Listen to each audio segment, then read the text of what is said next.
રાજ્ય સરકાર, સયાજી હોસ્પિટલ અને વડોદરા શહેર પોલીસના સંયુક્ત ઉપક્રમે નશામુક્ત વડોદરા અને નશામુક્ત ગુજરાતના સંકલ્પને સાકાર કરવા સંકલ્પ કાર્યક્રમ યોજાયો હતો, જેમાં ડ્રગ્સ પકડનારથી માંડીને રિહેબિલિટેશન માટે ઉત્કૃષ્ટ કામગીરી કરનાર અધિકારીઓને પ્રશસ્તિપત્ર એનાયત કરવામાં આવ્યા હતા. કાર્યક્રમમાં નશામુક્ત સમાજ અને નશામુક્ત ગુજરાતના શપથ લેવડાયા હતા.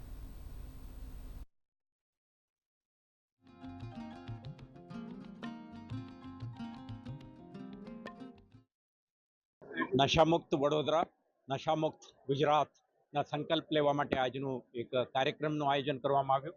આપણે જે 30 લાખ વડોદરા શહેરવાસીઓને એક સંકલ્પ સાથે આગળ વધીને નશામુક્ત કરવાની જે આપણા પ્રયાસ છે, હું માનું છું કે આ કાર્યક્રમ થકી આપણે સફળતા મળશે. જે યુવધન છે, આ લોકો નશાના દિશામાં ના જાય, આપણે પોતાના કારકિર્દી સુંદર બને, સફળ બને, તે દિશામાં સક્રિય બની રહે, તે માટે આવતા દિવસોમાં વડોદરા શહેર પોલીસ અન્ય વિભાગો સાથે સંકલિત પ્રયાસ કરશે